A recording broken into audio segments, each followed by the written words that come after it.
Brian, wala akong ginawa. Kung naniwala ka lang sa akin, mas kilala mo ako. Hindi ko yun magagawa sa'yo.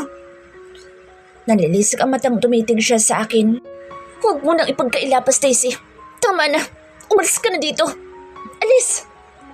Sagaw niya. Hindi ako makahinga ng maayos dahil sa sobrang pag-iyak. Please, Brian. Kahit ngayon lang maniwala ka naman sa akin, no? Mahal kita at hindi ko yun magagawa sa'yo. Lumuluhang saad ko. Namayani ang katahimikan. Nakapagdesisyon na ako. Isang buwan. Kahit isang buwan lang. Gusto kong bumawi sa'yo, Brian. Pagkatapos dito aalis na ako at hindi mo na ako kahit kailan makikita pa. Pagbigyan mo sana ako. Matama nitong nakatingin sa akin. Please, Brian. Kahit isang buwan lang. Gusto kong maging maayos ang pagsasama natin sa huling sandali. Pakiusap ko. Sige, payag ako. Sa isang kondisyon. Ano? Pagkatapos na isang buwan, pipirmahan mo na ang annulment papers natin. Tila pinagbagsakan ako ng langit sa narinig. Kahit na nasasaktan, nagawa ko pa rin ngitian siya. Okay. Kung yan ang gusto mo, ay hinanda nga pala ako. Kain na tayo? Pag-iiba ko. Kumain ako. Nalagpasan niya ako. Umakyat siya sa hagdan at tinungo ang kwarto namin. Hindi ko mapigilang bumuhos ang luha sa mata ko. Ngayon ko lang ulit naramdaman ang pamilyar na sakit na ito. Pumunta ako ng dining at sumandok ng kanin at ulam. Wala sa sariling kumain ako. Kahit anong punos ko sa luha, hindi pa rin tumitigil. Sobrang wasak na wasak ako. Tama ba itong desisyon ko? Ngayon pa lang hindi ko na kaya ang pananakit sa akin ni Brian. Kakayanin ko ba? Hinugasan ko ang mga pinagkainan. Kinuha ko ang mga dala ko at inakyat sa second floor nitong bahay. Uminto ako sa tapat ng dati naming kwarto. Pinunasan ko ang luha. Magpasalamat na lang ako na pumayag siya sa kagustuhan ko. Umalis na ako at tinungo ang guest room. Nangihinang naupo ako sa gilid ng kama. Nahiga ako at hindi mapigilang humagulhol. Sa isang taon na lumipas, hindi nawaglit sa isip ko si Brian. Kung anong ginagawa niya, sinong kasama niya habang wala ako. Masaya kaya siya na wala ako sa buhay niya? May uuwian pa ba ako kung sakaling bumalik ako? Yan ang mga madalas na katanungan sa isip ko. Higit sa lahat kung mahal pa ba ako ng asawa ko. Walang nagbago sa nararamdaman ko. Mas lalo kong minahal si Brian sa kabila ng lahat ng sakit na ginawa niya sa akin. Nalulung ako sa pagmamahal niya na halos hindi ko na kayang iahon ng sarili. Kahit anong sabihin sa akin ni George, hindi ko siya pinakinggan. Ganoon ko kamahal si Brian at lahat gagawin ko para mapasaya siya. Bukas na bukas sisimulan ko ng paibigin ulit ang asawa ko. Gusto kong makalimutan niya ang nangyari sa nakaraan. Hindi ko siya susukuan hanggat hindi bumabalik sa dati ang pagsasama namin. Sana'y kayanin ko. Bumangon ako at inayos ang sarili. Kahit na namamaga ang mata dahil sa kakaiyak, nakuha ko pang umiti at maging masaya. Gusto ko nga sikasuin ang asawa ko. Alam kong papasok siya sa company kaya maaga akong gumising. Lumabas ako ng kwarto. Napahinto ako sa hagdan nang makita si Brian. May kahalikan nito at parang walang pakaalam sa paligid. Naputo lang halikan nila nang tumingin ng babae sa akin. Nanlaki ang mata ko nang makita ang babae. Si Elise. Dali-dali akong bumaba para harapin siya. Masama ang tingin ko sa kanya. Ngumisi sa akin si Elise at agad na lumingki sa asawa ko. Parang wala lang kay Brian ang ginawa ni Elise. Kahit nasasaktan ay nagawa kong magsalita. Anong ginagawa mo dito? Tanong ko. Ngumiti muna siya kay Brian at ninakawan ito ng halik. I'm here because of my boyfriend. Sagot niya. Napatingin ako kay Brian. Walang emosyong nakatitig ito sa akin. Ikaw, anong ginagawa mo dito? Balik tanong ni Elise. Asawa ko si Brian kaya may karapatan akong manirahan dito. Naiiling nang umisi si Elise. Wala ka talagang hiya, Stacy. Niloko mo na nga si Brian, nagawa mo pang manirahan sa bahay na ito? Ibang klase ka. Panunuyan niya sa akin. Nabalot ng matinding galit ang buong kalooban ko. Wala akong pakialam sa sinasabi mo, Elise. Asawa pa rin ako ni Brian. Gigil na saad ko. Let's go, babe. Brian, said. Kumaway sa akin si Elise. Bye. Alis na kami ng boyfriend ko. Muli siyang umisi sa akin. Naglakad na silang palayo. Masakit makitang may kasamang ibang babae ang taong mahal mo. Nasasiraan na ata ako dahil kahit na sobra na ako nasasaktan, nakuha ko pa rin ipaglaban ang karapatan ko bilang asawa ni Brian. Stacy, kayanin mo lang dahil simula pa lang ito. Pakikipag-uusap ko sa sarili. Tama, simula pa lang ito at alam kong masasakit pa ang mararanasan ko habang nakatira pa ako sa bahay na ito kasama si Brian. I will endure the pain basta makasama lang ang taong mahal ko. Ginugol ko ang oras sa paglilinis ng buong bahay. Pumasok ako sa kwarto namin noon ni Brian. Nangihinang kinuha ko ang litrato sa bedside table. Kung dati, mga masasayang picture namin na nakalagay noon, ngayon mga litrato na nilang dalawa ni Elise. Napatakip ako sa bibig para pigilan ang paghikbi. Hinayaan ko ang sarili na lumuha. Nainis ako sa sarili ko dahil alam kong kasalanan ko ang lahat ng ito. Kung hindi ko naging kaibigan si Lance, sana hindi mangyayari ang lahat ng ito. Halos kapatid na ang turing ko kay Lance pero sa huli siya din pala ang sisira ng buhay ko at ng relasyon namin ng asawa ko. Masyado ako nagtiwala kay Lance kaya ito ang napala ko. Naibaba ko ang hawak na picture frame at naupo sa gilid ng kama. Tumingala ako at pilit na pinapakalma ang sarili. Ginawa ko na ang dapat gawin. Nalinis ko ang buong kwarto ni Brian. Minsan napapatingin ako sa mga litrato nila pero isinasantabi ko na lang ang lahat ng iyon. Matapang ako. Paulit-ulit ko iyong sinasabi sa sarili ko. Sana hindi pa huli ang lahat para sa amin. Pabagsak kong isinara ang pinto. Nilibot ko ng tingin ang buong bahay. Nakita ko sa sala si Stacy na tulog. Ngayon ko lang nakita ang kabuuan niya. Malaking pinagbago na itsura niya. Kahit na nakapikit ito, alam kong galing ito sa pagluha dahil namumula pa ang ilong nito. Ang laki na ipinayat ni Brian pero iwinaksik ko sa isip ang awang nararamdaman ko para sa kanya. Sinaktan niya ako kaya oras na para ibalik ko iyon sa kanya. Kumuha ko ng pitsil sa rep at bumalik sa salas. Binuhos ko ang tubig sa mukha ni Stacy para bumangon ito. Nakainom ako kaya malakas sa loob kung saktan siya. Agad itong napabangon at inayos ang sarili. Tumingala siya para tingnan ako. Hinila ko si Stacy patayo at mapagparusa ko siyang hinalikan. Nung una, nanlaban pa ito para tumigil din siya. Sinira ko ang damit niya at itinulak siya sa couch. Hinubad ko na ang suot at kinubabawan siya.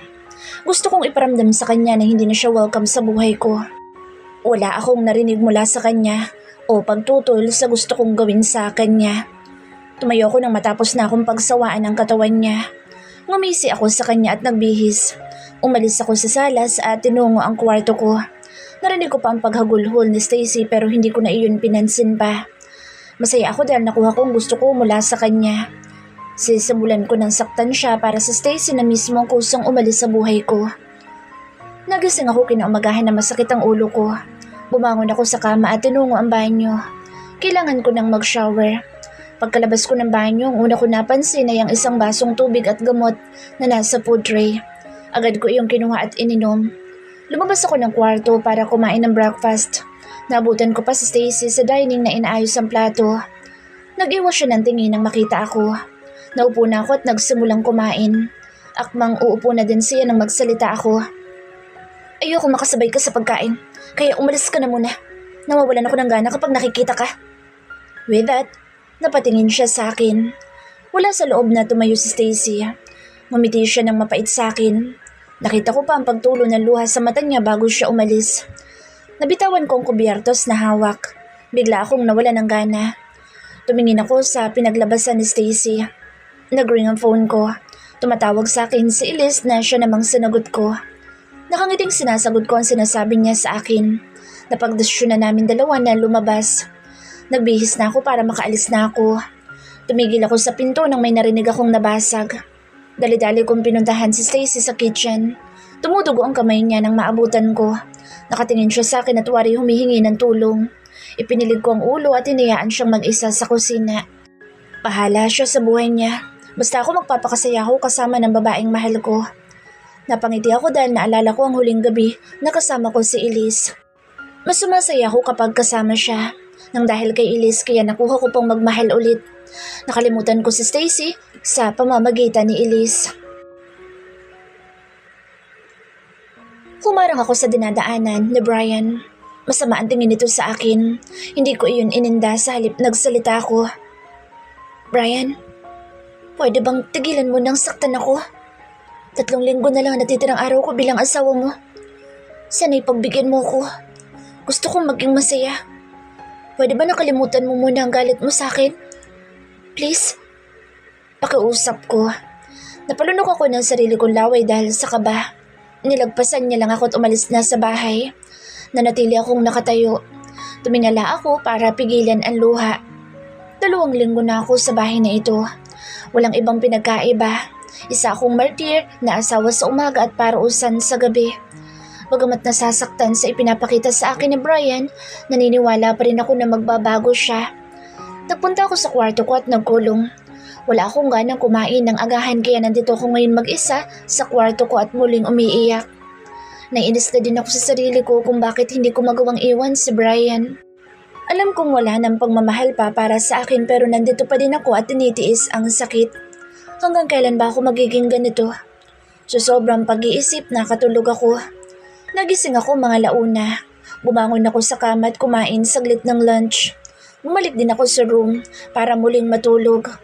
Walang gabi na hindi pumupunta sa kwarto ko si Brian.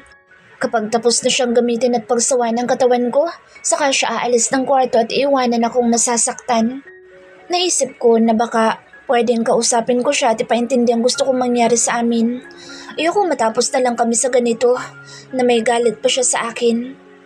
Parating nandito si Elise. Minsan naririnig ko pa ang halinghing nilang dalawa.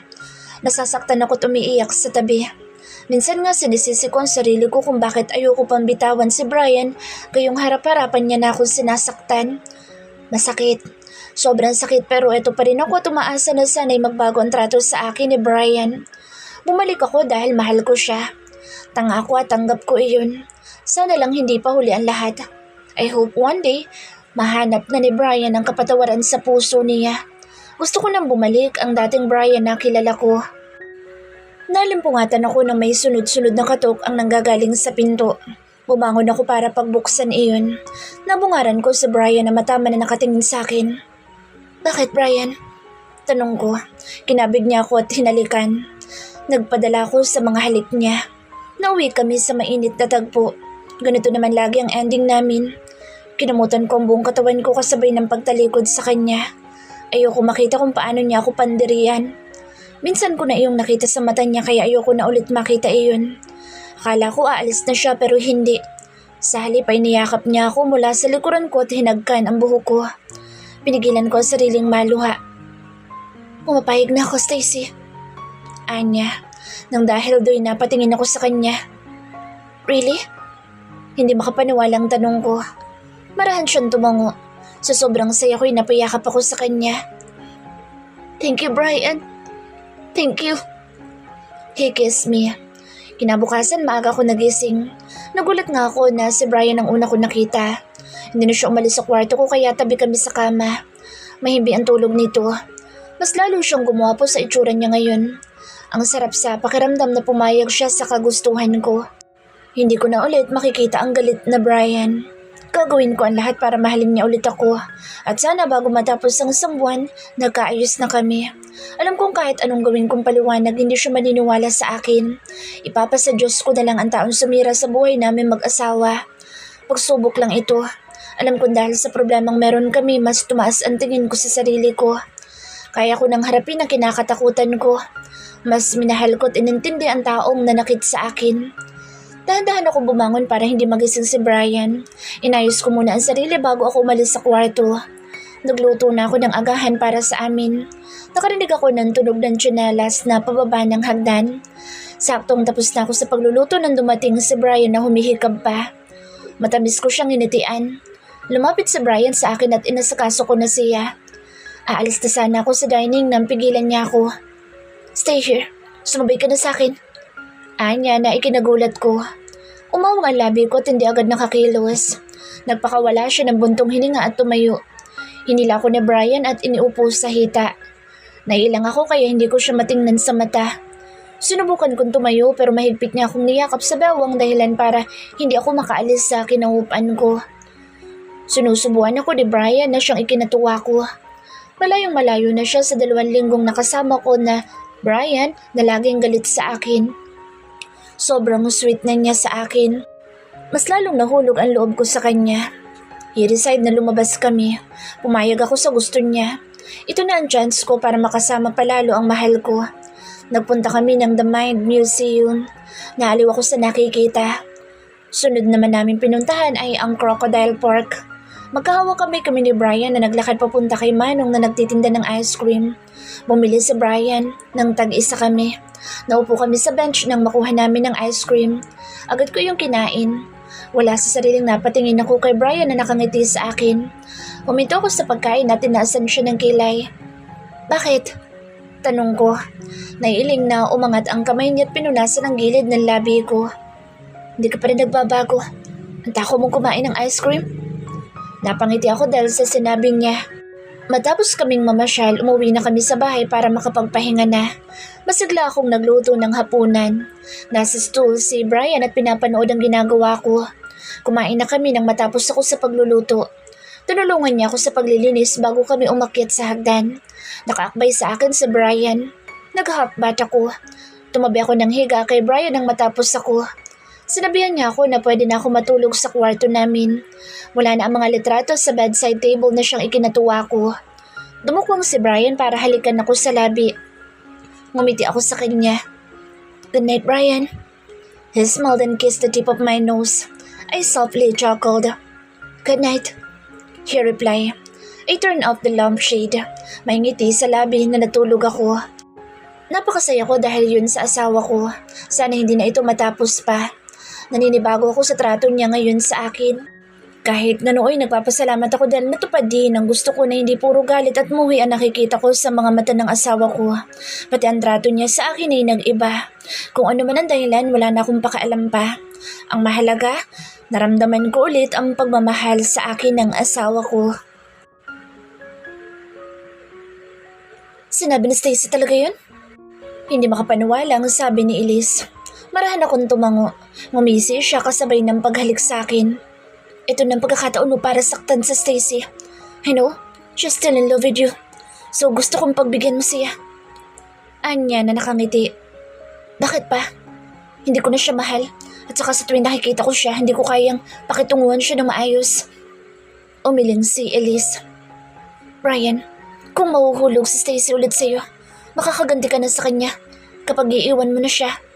Sobra siyang masasaktan at dahil doon hindi na niya tayo guguluhin. Saglit akong napaisip. May punto si Elise. Kulang pa ang sakit na ipinaranas ko sa kanya. Paano tayo? Tanong ko. Kinawit niya magkabilang kamay sa leeg ko. Hindi na muna tayo magkikita. Tsaka na kapag tapos ng usapan niyo. Hinapit ko siya palapit sa akin. Hindi ko kayang ipagpalit ka ng dahil lang sa kanya. Pwede ba na wag na natin ituloy yung plano? Nangingiting hinalikan niya ang gilid ng labi ko. Brian, ayaw mo bang gumanta sa kanya? Tanong niya. Gusto, pero ayokong hindi ka nakakasama at nakikita. Inis na saad ko. Sus! Kaya mahal na mahal kita eh. Tinulak ko siya sa kama at kinubabawan. Ngumisi ako at sinakop ang labi niya.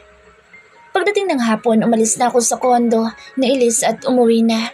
Bago pa ako makapasok sa loob ng kwarto ko, napatingin ako sa guest room kung saan ang kwartong ginagamit ni Stacy. I let out a deep breath. Hindi ko na malaya na kumatok ako sa pinto. Maya-maya lang ay pinagbuksan niya ako. Namumungay ang kanyang mga mata. Napalunok ako ng sarili kong laway nang mapatingin sa mapulang niyang labi. Katulad ng lagi kong ginagawa sa kanya, pinagsaluhan namin ang init ng bawat isa. Sinabi ko sa kanya ang desisyon ko. Sobrang tuwan-tuwa siya ng dahil doon.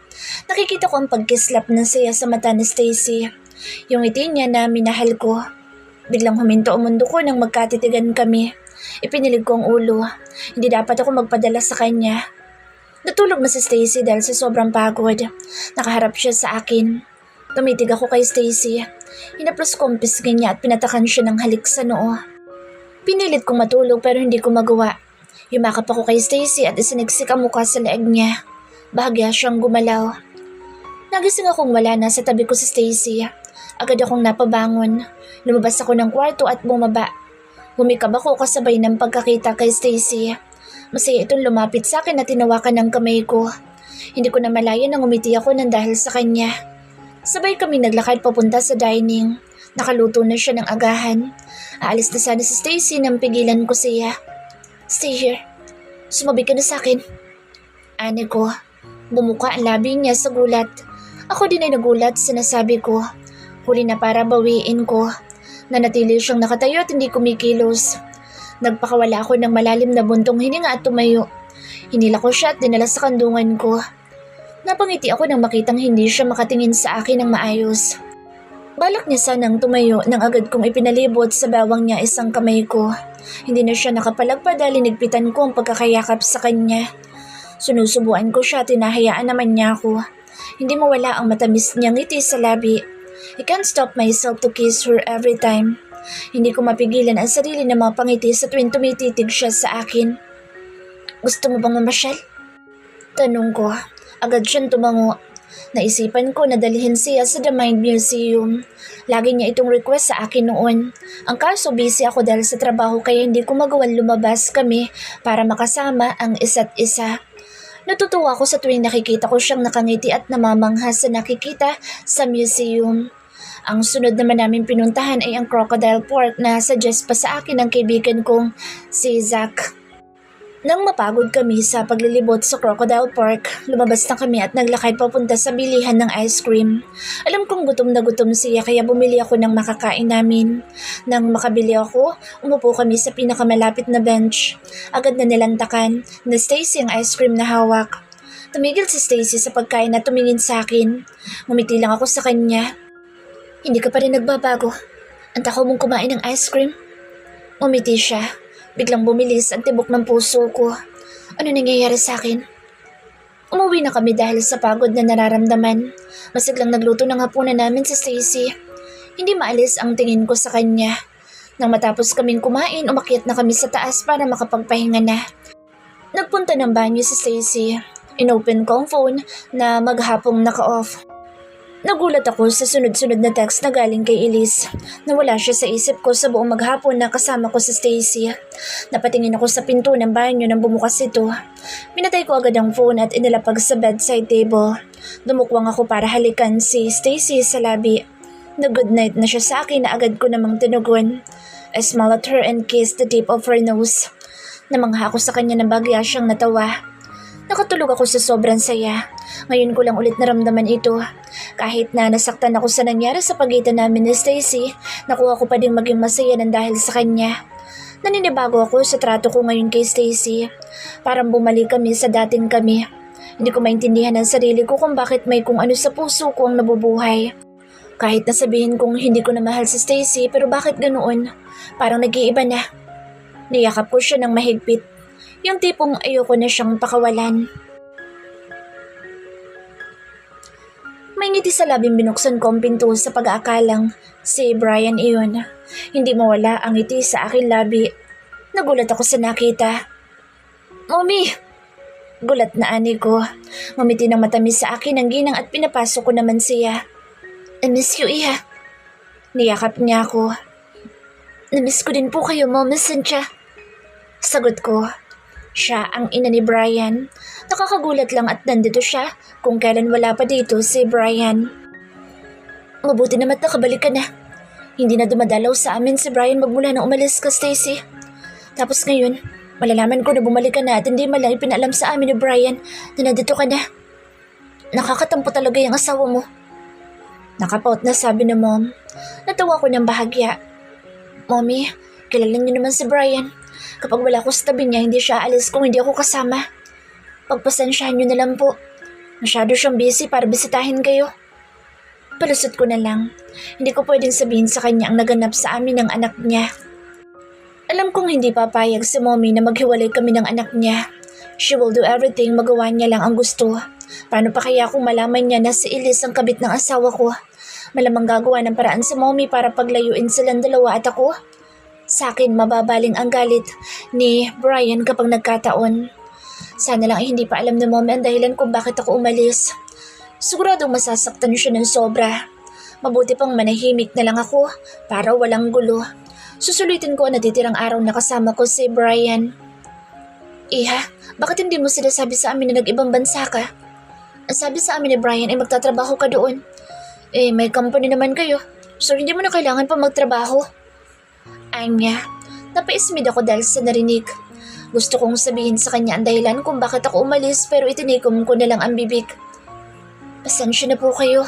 Gusto ko lang na maranasan na makapagtrabaho sa ibang bansa na matagal ko nang gustong gawin. Ayoko lagi na lang akong aasa sa asawa ko. Kailangan ko din ng ibang pagkakaabalahan.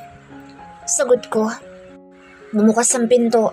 Gulat na napatingin si Brian sa ina. Lumapit siya sa amin at tumalik sa pisngi ko. Nang akmang yayakap siya sa ina, umiwas ang ginang. Mom, what are you doing here? Tanong niya kay Mommy. Umirap lang sa kanya ang ina at tumayo na. Uwi na ako, Iya. Sana'y bumisita ka sa bahay dahil sobrang namimiss kita. Ngumiti ako kay Mommy at niyakap siya. Hinatid ko siya sa labas.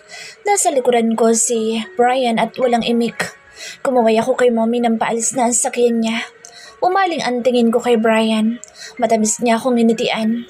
Pumalibot ang isang kamay niya sa bewang ko. Anong pinag-usapan niya ni Mommy? Hindi man lang niya ako pinansin. Kinurot ko ang ilong niya. Ikaw naman kasi, bakit hindi ka bumibisita sa kanila ni Dad? Nagtampo tuloy siya sa'yo. Umangat ang isang kilay niya. Kaya ba siya ganun sa akin dahil doon? Tanong niya. Tumango ako bilang sagot. Pumasok na kami sa bahay at naupo sa sofa. Iniupo ako sa hitaan niya. Pinagdikit ko ang mga noo namin. Stacy? Yes? Tumitig ako sa kanya. Lumunok siya at matamang tumitig sa akin.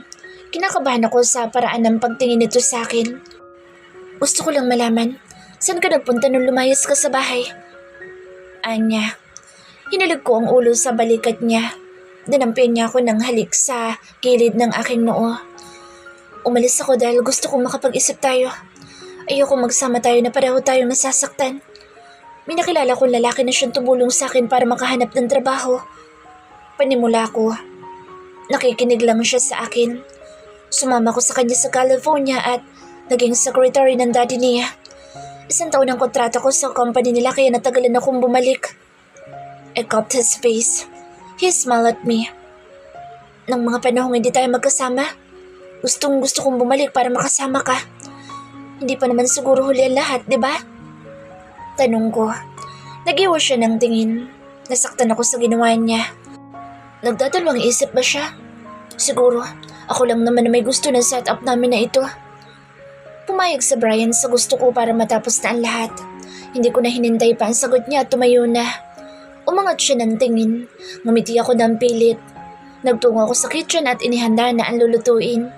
Mabuting lang at nakapag-grocery ako kahapon kaya marami kaming stock ng pagkain. Napapadalas na din ang pag-overtime ni Brian sa trabaho. Hindi naman ako makaangal dahil gusto niya iyon. Ngayon lang napaaga ang uwi niya. Minsan nagigising na lang ako nakatabi na siya sa kama. Tuwing weekend lumalabas kami. Meron na lang ako natitirang 1 linggo. Sa tuwing naiisip ko na magkakahiwalay na kami ni Brian, nasasaktan na ako. Hindi ko napansin si Brian. Nakatingin dito sa akin. Ngumiti ako sa kanya at ipinagpatuloy ang ginagawa. Naging tahimik ang hapagkainan. Nagpaalam ako kay Brian na lalabas dahil nag-text sa akin si Helen. Gusto niyang makipagkita sa akin. Alam kong hindi niya ako titigilan hanggat malaman niya ang totoo. Pumayag sa Brian. Umalik ako kay Brian nang matapos akong magbihis. Mag-ingat ka. Anya. Sinamahan niya ako hanggang sa labas. Pumara ako ng taxi at sinabi ang lugar na pupuntahan. Bumaba ako sa dati namin tagpuan ni Helen. Agad ko siyang nakita. Lumapit ako sa kanya at yumakap. Namiss kita, best friend. Sabi ko. Lumabi siya at umirap. May utang kang kwento sa akin. Anya na ikinangiti ko. Marami kaming napag-usapan tungkol sa kanila ng asawa niya. Nagkakilala si Helen at Alvin sa restaurant na pinagtatrabahuhan ng kaibigan ko. Nagsimulang lumalim ang pagtingin nila sa isa't isa nang maikasal ako sa lalaking mahal ko. Hindi nagtagal, sila din ang sunod na ikinasal. Masaya ako para sa kaibigan ko dahil nahanap niya na ang lalaki makakasama niya hanggang sa pagtanda. Hindi rin nakatakas kay Helen ang nangyari sa amin na Brian. Alam ko na sabi na sa kanya ni Alvin ang pag-alis ko. Hindi siya naniniwalang niloko ko si Brian. Mabuti pa si Helen at naintindihan ako. Kahit pala mga kaibigan ni Brian, nagsasabi na inosente ako at hindi ko siya kayang lukuhin. Hindi siya nakikinig at naniniwala. Naging masaya naman ang nakalipas na linggo para sa amin magmula nang pumayag siya sa gusto ko. Matapos ang pag-uusap namin ni Helen, umalis na siya dahil sinundo na siya ng asawa. Umuwi na rin ako ng bahay. Pagkababa ko ng taxi, nakita ko si Brian na kasama lumabas ng bahay ni Elise. Nagtago ako sa puno kung saan hindi nakikita ng dalawa. Kita ng dalawang mata ko kung paano hinayaan lang ni Brian na halikan siya sa labi ni Elise. Nakaramdam ako ng pagkirot sa puso dahil sa nasaksihan. Yung plano, ituloy mo lang. Kailangan mahulog siya sa patibong mo. Naguluhan ako dahil sa sinabi ni Elise. Anong plano? Sinong mahuhulog sa patibong? Nanatili akong nakikinig sa kanilang usapan. Huwag kang mag-alala. Hindi naman siya nakakahalata. Hindi na ako makapaghintay na makasama ka. Sagot ni Brian ang nakangiti. Parang tumigil ang panghinga ko na makitang naghahalikan ng dalawa. Nagiwas ako ng tingin. Ako bang pinag-uusapan nila? Umaasa lang ba ako sa wala? Nang bumaling ulit ang paningin ko sa kanila, tapos na silang maghalikan. See you tomorrow. I love you. Yumakap si Elise sa asawa ko. Alright, I love you too. Sagot ni Brian. Nang makasakay na si Elise sa sakyan niya at nakaalis na, saka lang ako lumabas sa tinataguan ko. Nagulat pa si Brian nang makita ko. Nangihinang ngumiti ako sa kanya. Ngumiti din siya at lumapit sa akin. Nang akmang halikan niya ako, ay iniiwas ko ang mukha ko sa kanya. Ayokong halikan niya dahil may bakas pa iyon ang halik sa kanya ng kabit niya. Hindi ko pinansin si Brian at tumuloy na sa loob ng bahay. Diretso ako sa banyo at naligo. Bumuhos sa buong katawan ko ang lamig ng tubig sa shower kasabay noon ng pagbuhos ng luha sa mata ko. Masakit na pinaglalaruan ka lang nila. Kailangan ko na bang sumuko?